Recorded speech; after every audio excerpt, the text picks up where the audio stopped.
چونکہ میرا تعلق اردو ادب سے بھی ہے، میں شاعری بھی کرتا ہوں، کہانیاں بھی لکھتا ہوں انگریزی اردو دونوں میں، تو اردو کے ادیبوں کے ساتھ اٹھنا بیٹھنا بھی ہوتا ہے، انگریزی کے ادیبوں کے ساتھ بھی اٹھنا بیٹھنا ہوتا ہے، اردو والوں کے ساتھ زیادہ ہوتا ہے، ماحول چونکہ زیادہ اردو کا ہے۔ میں آپ سے عرض کروں کہ ایک بہت اہم بات یہ ہے اس سلسلے میں کہ میرے آ، استاد سمجھ لیجیے، ایک استاد تھے، ان کا نام تھا سرور جاوید صاحب۔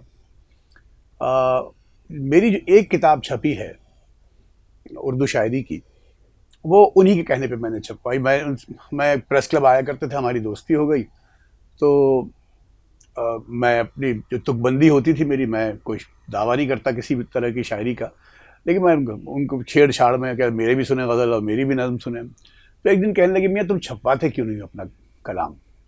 میں نے کہا سرور صاحب، یہ اب اس لائق نہیں ہے میرا کلام کہ چھپے، میں تو یہ شاگرد طفل مکتب ہوں اور یہ اس طرح کی۔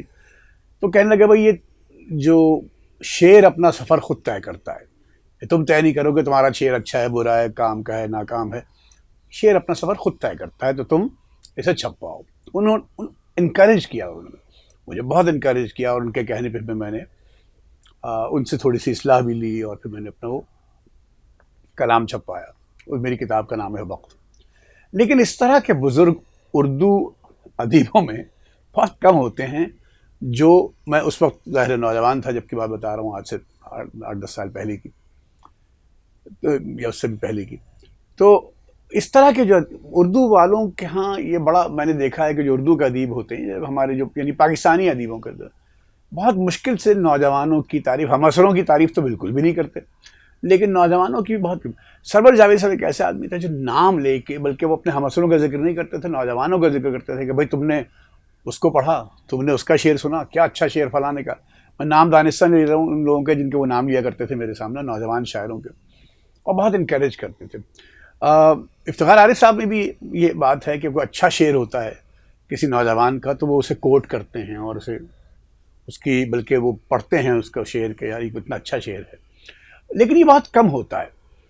اب کچھ سوشل میڈیا کی وجہ سے نوجوانوں میں جو نوجوان اردو ادب کے پڑھنے والے ہیں یا چاہنے والے ہیں، شاعری کے خاص طور پہ، ان میں ایک نئی کھیپ آئی ہے نوجوان شاعروں کی۔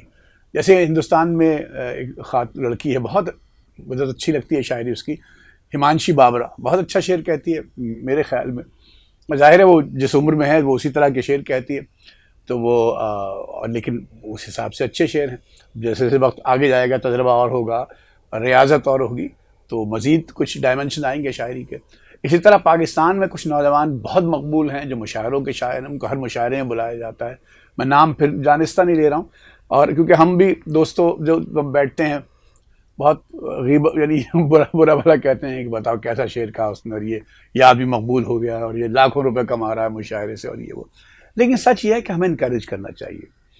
اگر کوئی شخص مقبول ہو رہا ہے تو وہ ایسے ہی مقبول نہیں ہو رہا، اس کی کوئی نہ کوئی وجہ ہوگی۔ ٹھیک ہے، اس کی اگر کوئی خاص آڈینس ہے تو وہ خاص آڈینس آپ کی بھی ہو سکتی تھی، آپ کی نہیں ہوئی، آپ نہ حسد کریں، نہ بولیں، نہ تو اگر تو یہ اس طرح کی جو اعلیٰ ظرفی ہے یہ کم دیکھنے میں آتی ہے، اور یہ ہمارے اردو ادیبوں میں خاص طور پہ، اور اب آہستہ آہستہ چیزیں بدل رہی ہیں، اور نوجوان شاعر چونکہ آپ ان کی رفتار کو روک نہیں سکتے، ان کی مقبولیت کی رفتار کو، خاص طور پر سوشل میڈیا کی وجہ سے۔ آپ سوشل میڈیا پہ ایک غزل، ایک نظم پوسٹ کرتے ہیں، وہ وائرل ہو جاتی ہے، پھر آپ کو مشاعروں میں بلایا جاتا ہے، پھر اور مشاعروں میں بہت ہی اچھی جو پہلے سے ریت پڑھنی چاہیے تھی وہ ریت یہ ہے کہ اب مشاعروں میں آنریریم، اعزازیہ بھی ملتا ہے، جو کہ ملنا چاہیے اور زیادہ ملنا چاہیے۔ گلوکاروں کو آپ پیسے دیتے ہیں، سب کو فنکاروں کو پیسے دیتے ہیں بلا کے، تو شاعروں جن کا کلام گایا جاتا ہے ان کو بھی پیسے دینے چاہیے۔ تو یہ بھی ایک اچھی ریت پڑ گئی ہے کہ اعزازیہ۔ اچھا، اب جلدی سے میں ابھی مجھے حال ہی میرا ایک ینگ ایک دوست ہیں، میری بہت زیادہ تو ملاقاتیں نہیں، 1-2 ملاقاتیں ان سے، لاہور میں رہتے ہیں، عمار عزیز نام ہے ان کا، انگریزی کے شاعر ہیں، ان کی کتاب انگریزی شاعری کی چھپی، اور نوجوان ہیں، اور وہ کتاب میں نے پڑھی، مجھے بہت اچھی لگی ان کی انگریزی کی شاعری۔ ساتھ ساتھ وہ جو کلاسیکل مشرقی میوزک ہے، ایسٹرن کلاسیکل میوزک، اس کو وہ پریکٹیشنر ہیں، یعنی اس کو پلے کر بجاتے ہیں، اور یعنی میوزک سے لگاؤ ہے، ہی پریکٹسنگ میوزیشین ہیں، باقاعدہ میوزیشین ہے. اب جو آدمی اس کو میوزک آتا ہو، بجانا آتا ہو، تو آپ سوچیں اس کے اندر جو ردم کا سینس ہے وہ کیسا غضب کا ہوگا، ردم اور میلڈی کا. اور شاعری میں ردم اور میلڈی دونوں چاہیے ہوتی ہیں.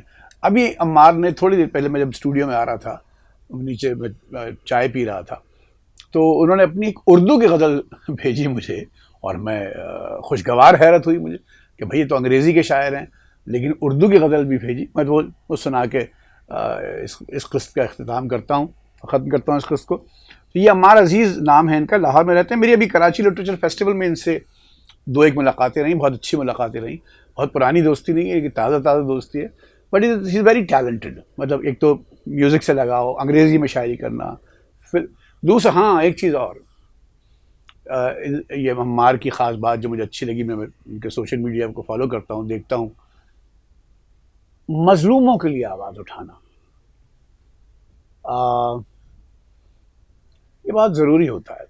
اب یہ ایک الگ بحث ہے کہ آپ کسے مظلوم سمجھتے ہیں اور کسے ظالم، لیکن یہ آپ کا دل ہی بتا سکتا ہے کہ مظلوم کون ہے اور ظالم کون. دل کی آواز سننا بھی ایک بڑا فن ہے. تو یہ عمار کی غزل: گر یقیں کی وادیاں خاموش ہیں، آسمانی ہستیاں خاموش ہیں.